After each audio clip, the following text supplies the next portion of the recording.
이별은 슬픕니다. 안 슬픈 이별은 없죠. 근데 더 슬픈 건 이별하는 그 순간이 아니라 이별한 이후 그 사실을 곱씹고 받아들이는 시간들입니다. 그 사람 카톡 사진을 몰래 보면서 소식을 궁금해하고 나를 잊은 건 아닐까, 이젠 정말 끝일까 하는 흔한 이별 노래 가사 같은 생각을 하고 그 사람과의 소중한 기억이 이젠 현실이 아닌 추억으로만 남은 것에 대한 안타까움에 견디기 힘들어집니다. 이런 이별 후폭풍이라 불리는 이별 후유증은 대체 왜 이렇게 나를 괴롭힐까요? 이번 영상은 마냥 마음 아파하기만 하는 이별 후폭풍을 겪는 분들을 위해 그 후유증이 왜 생기는지, 이걸 극복하려면 어떻게 해야 되는지 알려드리도록 하겠습니다. 먼저 후폭풍이 생기는 이유는 세 가지입니다. 시간, 사람, 그리고 공간. 각각의 원인에 맞춰 극복법을 알려드릴게요. 첫 번째, 시간. 사람은 사람으로 있는다. 그 사람이 생각나지 않게 더 바쁘게 살려고 한다. 이런 흔히 알려진 이별 극복 노하우는 바로 시간을 컨트롤하려는 행위입니다.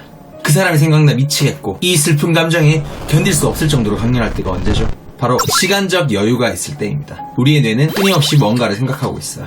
마음을 비운다, 생각을 멈춘다, 의식이 가라앉는 잠을 잘 때 빼고는 불가능하죠. 사실 잠을 잘 때도 꿈이라는 연상작용을 할 정도인 걸 보면 그냥 생각을 멈춘다는 건 안 된다고 보시면 됩니다. 우리가 일을 할 땐 일에 몰두할 수밖에 없고 재밌는 영화를 보거나 운동을 할 때는 또 거기에 몰입하게 됩니다. 한 번에 집중할 수 있는 생각의 범위는 한계가 있기 때문이죠.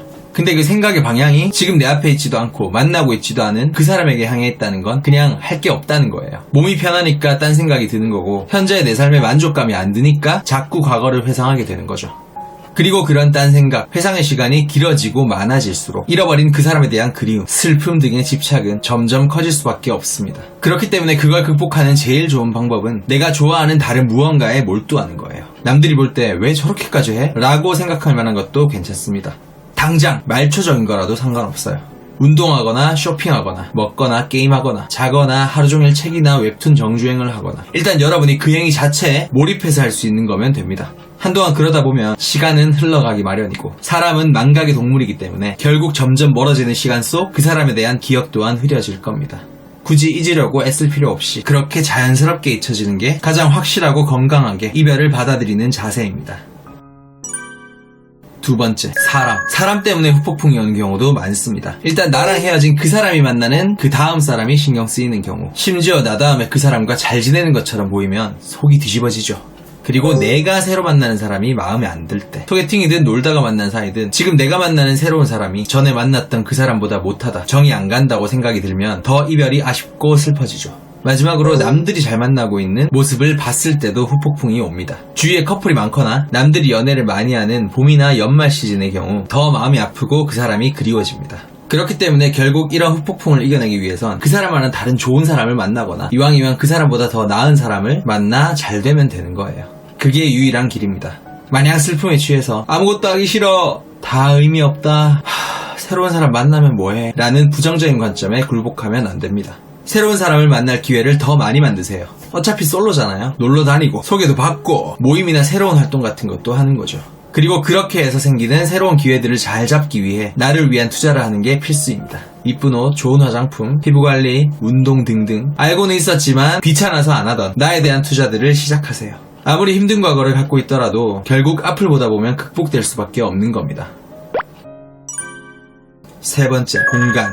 사랑했었던 지난 기억들만큼 많은 그대 흔적이 아직 내 방 가득 곳곳에 남아 나 힘들죠. 레이의 청소라는 유명한 노래 가사입니다. 자취하면서 집데이트를 자주 했던 연인이 헤어졌을 경우 함께했던 공간에 혼자 덩그러니 남겨져 있는 느낌이 들어서 힘든데 현실적으로 당장 이사를 갈 수도 없으니 괴로운 거죠. 그리고 집이 아니더라도 그 사람이랑 자주 갔었던 장소를 지나가거나 방문했을 때도 더 감정이 북받치고 후폭풍이 오곤 합니다.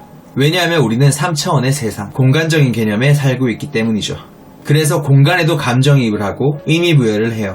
앵커링이라 불리는 심리 원리입니다. 이걸 극복하기 위해서 공간을 통째로 없앨 순 없겠죠. 홍대에 추억이 있다고 홍대를 파괴할 수도 없고 집에 있는 게 괴롭다고 집 계약 기간을 무시할 수도 없는 거잖아요. 이건 그 사람에 대한 후유증을 금단 증상으로 인식하면서 극복해야 합니다. 담배나 마약 같은 강한 의존성이 있는 것들, 탄산음료, 치킨처럼 중독성 있는 음식들을 금단 증상이 생긴다고 다 치워버릴 순 없지만 결국 그걸 극복하고 벗어나는 사람들도 많잖아요. 마찬가지로 이별 후유증도 그 사람에 대한 사랑에 중독된 마음을 치유하고 극복하는 과정에서 생기는 금단 증상입니다. 그러니까 담배나 탄산음료처럼 결국 끊을 수 있어요. 물론 한동안은 계속 생각나는 게 당연해요. 견딜 수 없을 만큼 담배가 피우고 싶고 탄산을 벌컥벌컥 들이키고 싶겠지. 하지만 그걸 견디다 보면 결국 참을만해집니다. 가끔씩 스트레스 받거나 나를 놓고 싶을 때 또 금단 증상이 몰려오겠지만 그 순간만 넘기면 또 잊게 됩니다. 그 사람에게 익숙해져 있던 생활 패턴, 감정의 패턴이 조금씩 나를 중심으로 돌아오고 있다고 생각하시면 돼요. 금단 증상은 내가 지금 잘하고 있다는 증거입니다.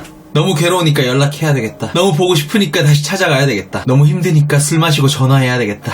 이런 생각에 빠져서 행동하면 더 구차한 이별, 더 큰 아픔을 경험하게 될 뿐입니다. 결국 모든 관계에는 끝이 있을 수밖에 없고 애착이 있던 내 삶과 분리될 때는 이런 적응 기간이 필요할 수밖에 없습니다. 그래서 이별도 경험이 있는 사람이 더 의연하게, 더 잘할 수밖에 없는 거죠. 그러니 할 수 있는 한 최선을 다해서 그 사람과 이별하세요. 그 사람이 없더라도 여러분은 행복해져야 합니다. 공감이 되셨다면 구독과 좋아요 부탁드리고요. 저는 연애를 밝히는 남자 박호였습니다.